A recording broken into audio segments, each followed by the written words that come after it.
kiongozi Kalonzo Musyoka.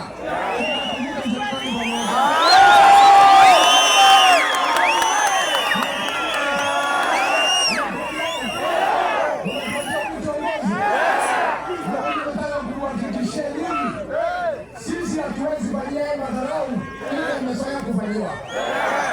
Unajua watu wamedharau nini kama kabila? Wakati ya jamii kama kutafuta heshima ya jamii ni sasa.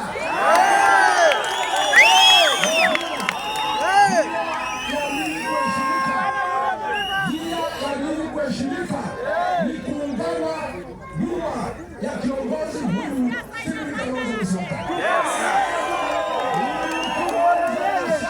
Akisema right inakuwa nini?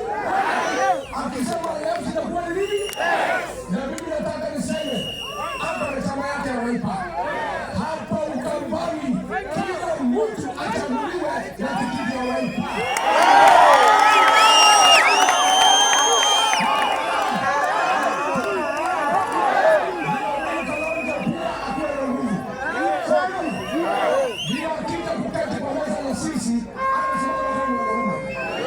Lakini mkimchanganyishia watu ikiwa independent, ikiwa sijui nini, atatoa wapi nguvu ya kuongea na sisi? Pale kwangu niko chama naitwa DCP, umesikia? Kwa mambo yake nimesema nini? Nikisema DCP nimesema sikiza ground. DCP sasa waje kusikiza ground.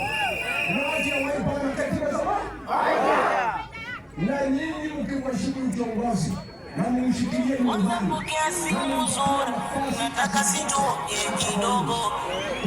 Mana meseji ya tauji nikikudia. Umenawiri mwili mpaka na sura, mwendo umeongezea gogo. Hivi sasa uko kwa chini, umenipatia gani?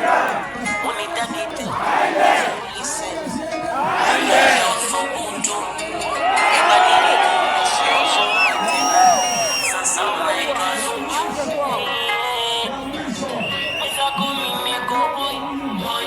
Unamshikilia yeye.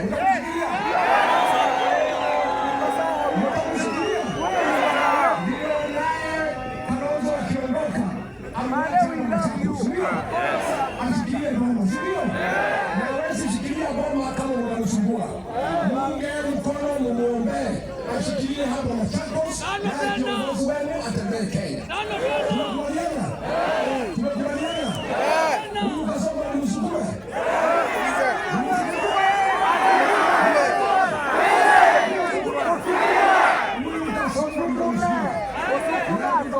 Kwa sababu ameharibu Kenya.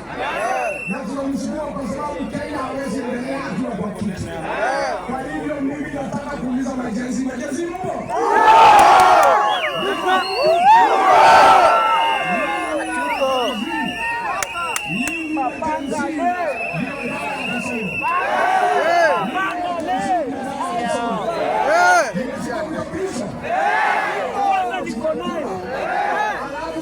Uchaguzi mtakuwa na ile masimu yenu, mnapeperusha matangazo moja kwa moja kutoka